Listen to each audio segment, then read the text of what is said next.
Well, I'm here with Pete Blackshaw from BrandRank.AI here at Cincy AI Week. Share with us just a little bit about yourself and your company. Yeah, well, I'm a two-time startup founder, and I've always focused on business models that center on the intersection of trust and consumer behavior and future of marketing. And I've just launched an AI-based startup called BrandRank.AI, and we're actually one of the first players in the industry that are basically metering what all the answer engines, that's my term for LLMs, what they say about brands. So if you type in what's the best diaper, what's the best electronic product, we might determine whether ChatGPT even mentions the brand. We call that visibility. We'll look at whether the response is favorable to the brand. We call that vulnerability. And then we measure whether the brands understand how to market to algorithms, which is a really important new science. Beyond just marketing to humans, you also have to market to machines in order to get full credit for your brand. And we've been in business for a little over a year. We're already up to about 40 brands, have a massive pipeline, and we're kind of at the birth of a whole new space, kind of this new transition of search to answer engines. Okay. Tell us about your creative spark. Before you get to the brand, before you get to the logo, where does your creativity come from?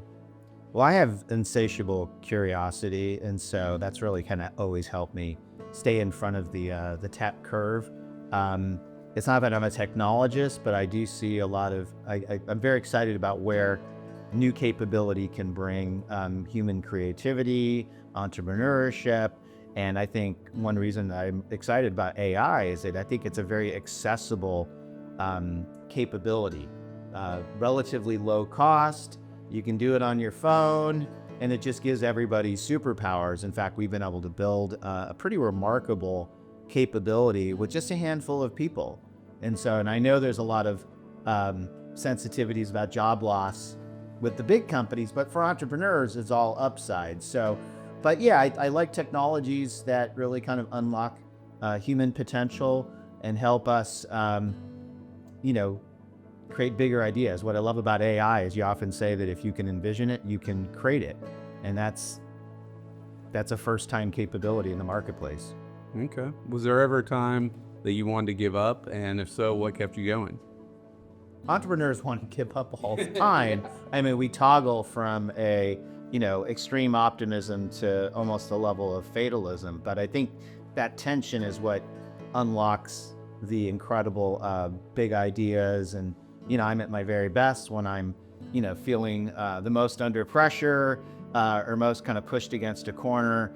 And so, yeah, I think we're thinking about giving up all the time, but we try to channel that into bigger opportunities. In my first startup, I think I had several near-death experiences, but those were also the moments where I came up with the biggest escape acts and took the business to the next level.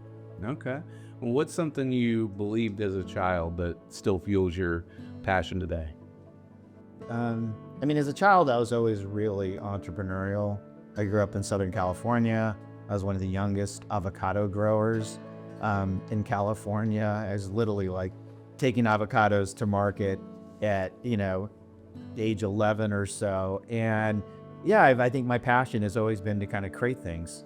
And when I went to the University of California, Santa Cruz, I made a lot of money selling t-shirts with our iconoclastic mascot, the banana slug, which is like a parody shirt, but we sold tons. And then I launched another startup, but I've always enjoyed, creating things. There's nothing like the feeling of building something from scratch, being a builder. And and I think, and obviously that's one reason why I'm so excited about the AI world. Okay. So when did AI first show up in your workflow, and what was your first impression?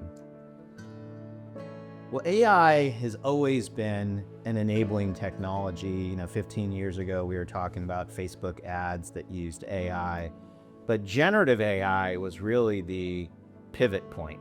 That was like the web being created. And I think for me, the second I started using ChatGPT, it just slapped me in the face in a way that I would have never imagined. And I started exercising my curiosity and typing in certain terms like Are certain products sustainable? Can this product be trusted? And I was really blown away at how, not only how good the responses were, but how uncomfortably honest they were. And it dawned on me at that moment that you've got a medium that is really driving radical transparency. I often say that AI is one of the greatest BS detectors. And it is, for brands, it's really holding them to a new level of accountability in terms of what their product claims, whether they're accurate, whether they're truly green, whether they really have good privacy policies. And so there's just something really intelligent about how AI connects the dots, retells the story, and ultimately provides better answers. I'm very committed to this word answer. I call it answer engines because we're in this moment where consumers are getting answers to virtually every question they want. And whether it's my son in school, learning new ways of figuring out calculus, or whether it's an entrepreneur that's looking for advice on how to build a spreadsheet or get the positive cash flow. Okay. Have you ever delegated a creative task to AI and instantly regretted it?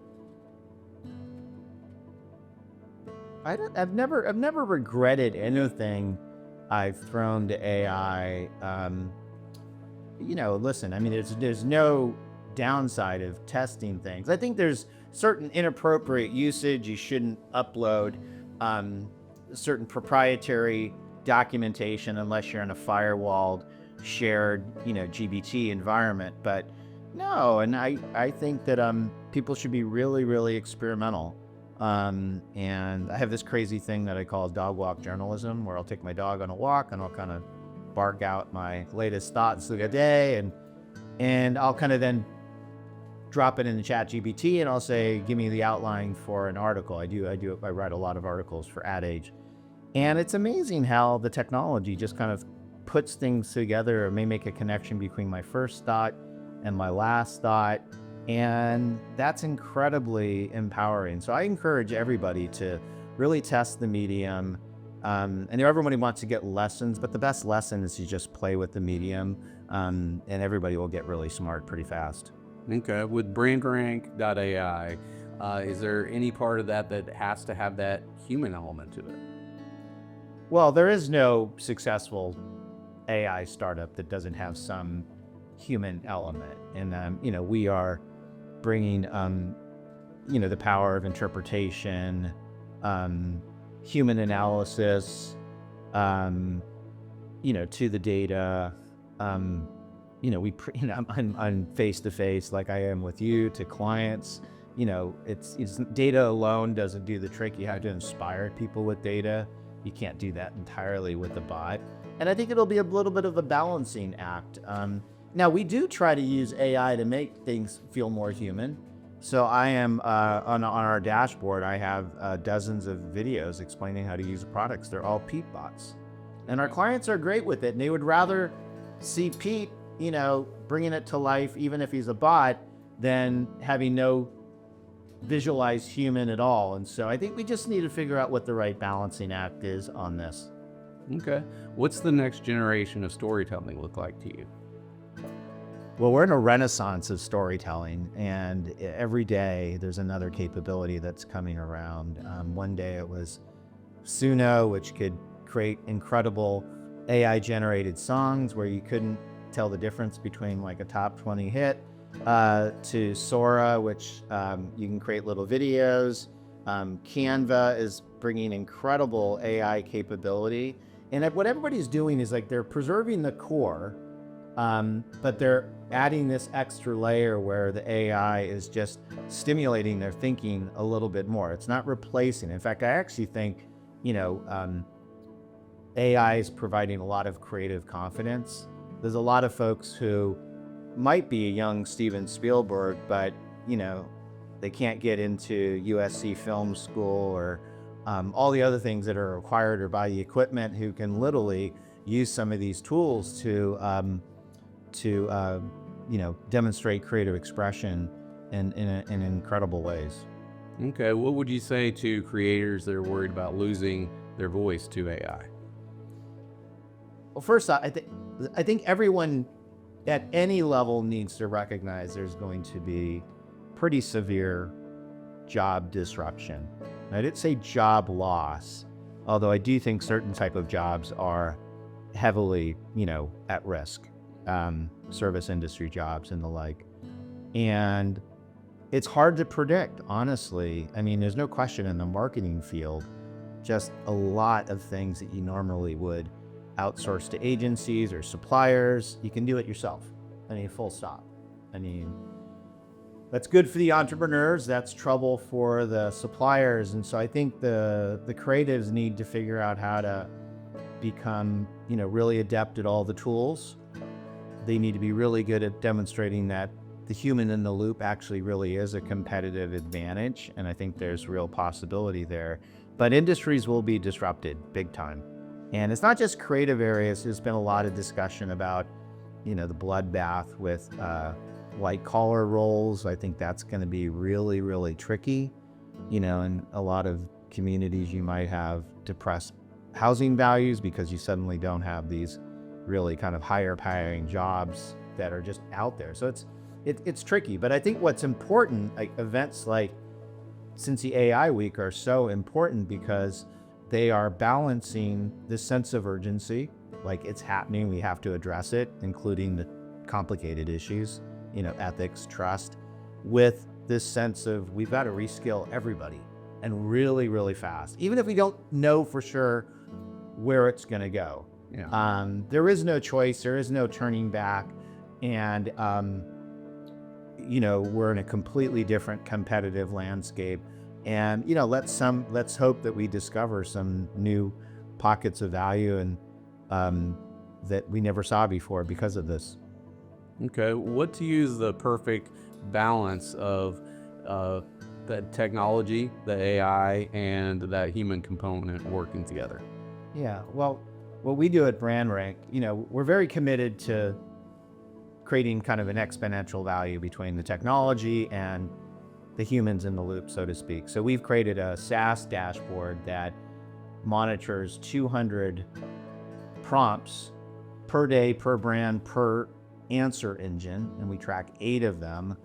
And we deliver it through a dashboard that's user-friendly, that dives into visibility, vulnerability, and readiness. But a lot of the magic is how the analyst interprets it, or how we train the client to dig in.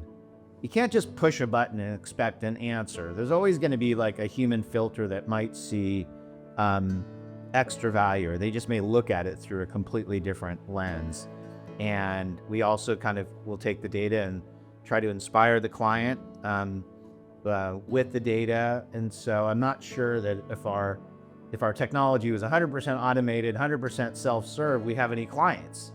You still have to motivate, inspire, build relationships. I mean, I do think relationships are going to be more important than ever. We're all going to have to be really, really well networked, especially with the uncertainty about jobs. We can't take anything for granted. And so we may find a lot of those human skills are more important than ever. I would also say there's some old-fashioned basics that are going to be more important than ever. Everybody asks me, what are the skills that are important? Well, the skill isn't how to use Gemini 2016 version. I think some of the skills are how to ask the right questions. If you really strip off the hype off of AI, what's really going on is you've got a generation that really understands how to ask the right questions. They call them prompt engineers, but what are they fundamentally doing? They're asking the right questions.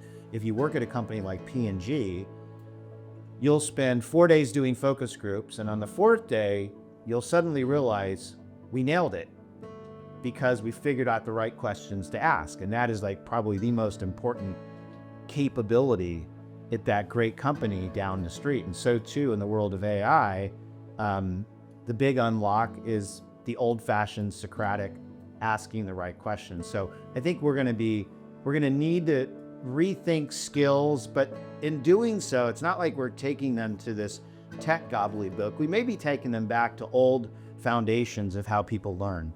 Okay. What's your superhero power, the thing that AI just can't replace?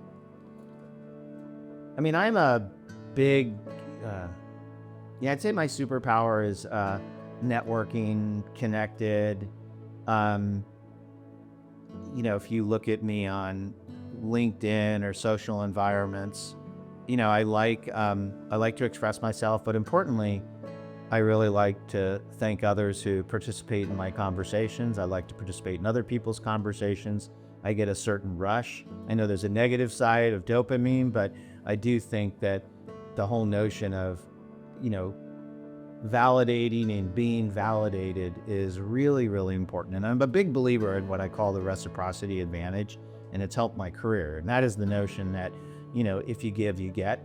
And so, yeah, I'll give a good example. I make it a personal mission every week to thank 100 people on social media, mostly on LinkedIn. And everybody loves even lightweight forms of validation.